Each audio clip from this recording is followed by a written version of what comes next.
নবী সাল্লাল্লাহু আলাইহি ওয়াসাল্লাম নবী হয়েছেন মানেই কিয়ামতের আলামত শুরু হয়ে গেছে।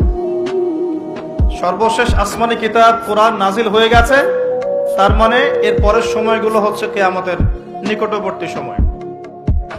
নবী সাল্লাল্লাহু আলাইহি ওয়াসাল্লাম বলছেন, এই উম্মতের আর কিয়ামতের মাঝখানের সময়ের দূরত্ব হচ্ছে আসর থেকে মাগরিবের ওয়াক্তের মতো। বলেন তো কোন নামাজের ওয়াক্তটা খুব ছোট হয়? ফজর থেকে জোহর, জোহর থেকে আসর, না আসর থেকে মাগরিব? সবচেয়ে ক্ষুদ্র নামাজের ওয়াক্ত কিন্তু আসর থেকে মাগরিব। তো সেই সময় এত ক্ষুদ্র হয়, দেখা যায় আমরা নামাজ পড়ে যদি একটু কোরআন তেলাওয়াত করতে বসি, দেখবেন মাগরিবের নামাজ আজান দিয়ে দিয়েছে। এমন না? বিষয়টা এমন। আর নবীজি বলছেন, আমার উম্মত আর কিয়ামতের মাঝখানের ডিস্টেন্সটা এতটুকু, মনে হবে যেন আসর থেকে মাগরিবের ওয়াক্ত।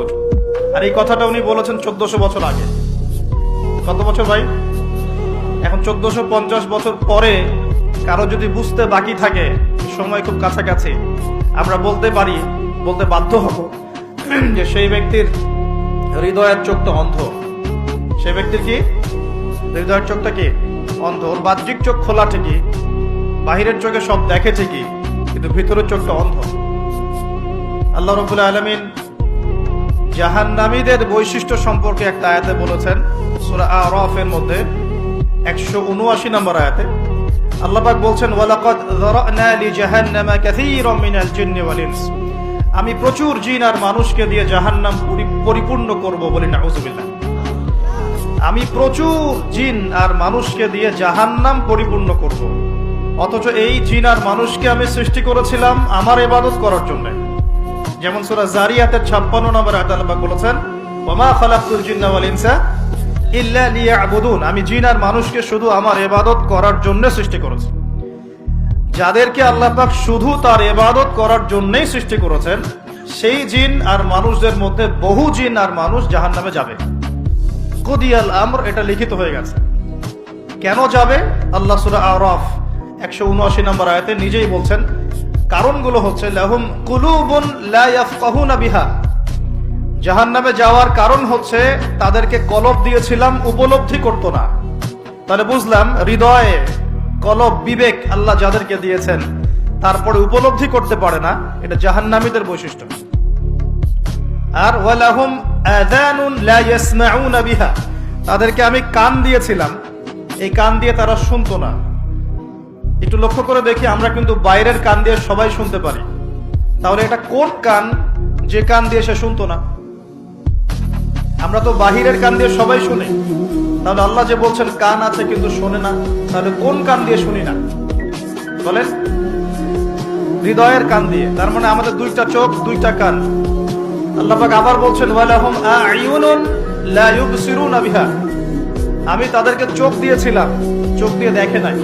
বাহ্যিক চোখে আমরা সবাই দেখছি, তাহলে কোন চোখ অন্ধ? আল্লাহ পাক কোন চোখ অন্ধের কথা বলছেন? আবু জেহেল এবং ওমর রাদিয়াল্লাহু আনহু, এই দুই ব্যক্তি নবী সাল্লাল্লাহু আলাইহি ওয়াসাল্লামের দোয়ার দ্বার প্রান্তে ছিলেন। আল্লাহ নবীজি দোয়া করছেন, হে আল্লাহ, ইসলামের কঠিন সময় চলছে, মক্কায় অনেক জুলুম নির্যাতন চলছে, আল্লাহ তুমি এই দুই ব্যক্তির মধ্যে যে কোনো একজনকে হেদায়েত দিও। এই দুই ব্যক্তির মধ্যে যে কোনো একজনকে, যাকে তোমার পছন্দ, তাকে হেদায়েত দিয়ে তুমি দ্বীনের জন্য কবুল করো। সুবহানাল্লাহ। একজনের নাম আবু জাহেল, যার নাম আবুল হাকাম ইবনে হিশাম। আবু জাহেলের নাম কি? আবুল হাকাম ইবনে হিশাম। মানে আবু জাহেলের নাম কিন্তু আবুল হাকাম, জ্ঞানের পিতা, কিন্তু আমরা বলছি আবু জাহেল মানে অজ্ঞতার পিতা। কেন? কারণ সে বাহ্যিক জ্ঞানে পরিপূর্ণ ছিল, শরীয়তের গভীর জ্ঞান, শরীয়তের সত্য তার চোখে স্পষ্ট হয় না। আল্লাহ পাকের নিদর্শন একটার পর একটা দেখানো হয়েছে, কিন্তু তারপরেও সে ইসলাম কবুল করে নাই। এই কারণে আমরা তাকে বলি আবু জাহেল, অজ্ঞতার পিতা। অথচ তার নাম কিন্তু আবু জাহেল নয়, তার নাম আবুল হাকাম, জ্ঞানের পিতা। আমাদের সমাজে এমন অনেক বড় বড় বুদ্ধিজীবী আছে না, বাহিরের বস্তুবাদী জ্ঞানে পরিপূর্ণ, শরীয়তের জ্ঞানের অজ্ঞ, মিসকিন। এমন মানুষ আছে না? টকশো একদম ঝড় তুলে ফেলছে, একদম ইতিহাস, সংস্কৃতি, বিশ্ব অর্থনীতি, রাজনীতি, কোন সেক্টরের জ্ঞান নাই যা তার জানা নাই। কিন্তু শরীয়তের মাসলা মাসাইল সে বলতে পারবে না, শরীয়তে ঈমান ভঙ্গের কারণ বলতে পারে না। কোন কোন কথা বললে শিরক হয়, কুফর হয়, কোন কোন কথা বলে নেফাক হয়ে যায়, মানুষ মুরতাদ হয়ে যায়, এগুলো জানে না, কিন্তু বাহ্যিক জ্ঞানে পরিপূর্ণ। এরাও কিন্তু বর্তমান নব্য আবু জাহেল। এরা হচ্ছে বর্তমান সময়ের নব্য আবু জাহেল। আবু জাহেল কিন্তু জ্ঞানের পিতা ছিল। তো আবু জাহেল এবং ওমর রাদিয়াল্লাহু আনহুর মধ্যে আল্লাহ যাকে তোমার ভালো লাগে তুমি হেদায়েত দিয়ে ইসলামের জন্য কবুল করো, এটা দোয়া করছেন কে? মুহাম্মদুর রাসূলুল্লাহ সাল্লাল্লাহু আলাইহি ওয়াসাল্লাম। এবার আল্লাহ পাক হেদায়েত দিয়েছেন ওমর রাদিয়াল্লাহু আনহুকে। এই তো এখন এই দুই ব্যক্তিকে আমরা যদি ডক্টরের কাছে পাঠাই মনে করেন, এবং তাদের কান এবং তাদের চোখ টেস্ট করি, দেখা যাবে দুজনের কানই একই, দুজনের চোখই একই, দুজনেরই চোখ ভালো, দুজনেরই কান ভালো। তাহলে আবু জেহেলের কোন কান অন্ধ যার কারণে সে কোরআন শুনতে পারলো না, আর আবু জেহেলের কোন চোখ অন্ধ যার কারণে সে কোরআন দেখতে পারলো না, সত্য চিনতে পারলো না? বলেন, এটা কি বাহ্যিক চোখ না অভ্যন্তরীণ চোখ?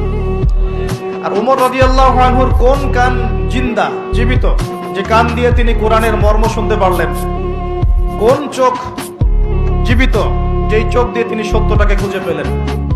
বাহ্যিক চোখ না ভিতরের চোখ? তার মানে বুঝতে পারলাম এই আয়াতে আল্লাহ পাক আমাদের বাহ্যিক চোখ, বাহ্যিক কানের কথা বলছেন না। আল্লাহ বলছেন প্রচুর জিনার মানুষ যে জাহান্নামে যাবে তার অন্যতম কারণ হচ্ছে তাদের কলব ছিল কিন্তু মরে গেছে, মৃত কলব। চোখ দিয়েছি দেখে নাই, মানে এই চোখ দিয়ে ঠিকই দেখেছে কিন্তু কলবের চোখ দিয়ে দেখতে পারে নাই। কান দিয়েছি শোনে নাই, মানে কান তো এই চোখ, এই কান দিয়ে শুনেছে ঠিকই, এই কান দিয়ে সবই শুনেছে, কিন্তু এই কান দিয়ে কোরআন এবং সুন্নাহর মর্মমারি সত্য শুনতে পারে নাই। আল্লাহ পাক বলছেন উলাইকা কাল আনআম, এরা ছিল গবাদি পশু, জন্তু জানোয়ারের মতো। নাউযুবিল্লাহ।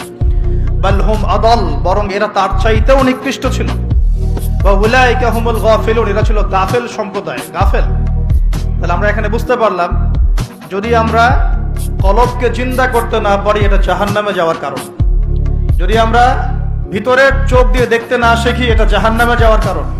যদি আমরা ভিতরের কান দিয়ে শুনতে না শিখি এটা কি? জাহান্নামে যাওয়ার কারণ। এখন 1450 বছর পরেও যাদেরকে বোঝাতে হচ্ছে যে সময় হাতে বেশি নাই, আলামাতুস সাআ গুলো সব স্পষ্ট হয়ে যাচ্ছে, তাদের হৃদয়ের চোখটা অন্ধ না? ভিতরের কানটা অন্ধ না? কলবগুলো মরে গেছে না? আমি আপনাদেরকে কিছু দৃষ্টান্ত দেখাচ্ছি, যে দৃষ্টান্তগুলো আমাদের ঢাকা শহরের সাথেও মিলে যাবে। বড় বড় সব শহরের সাথে তো মিলে যাবেই।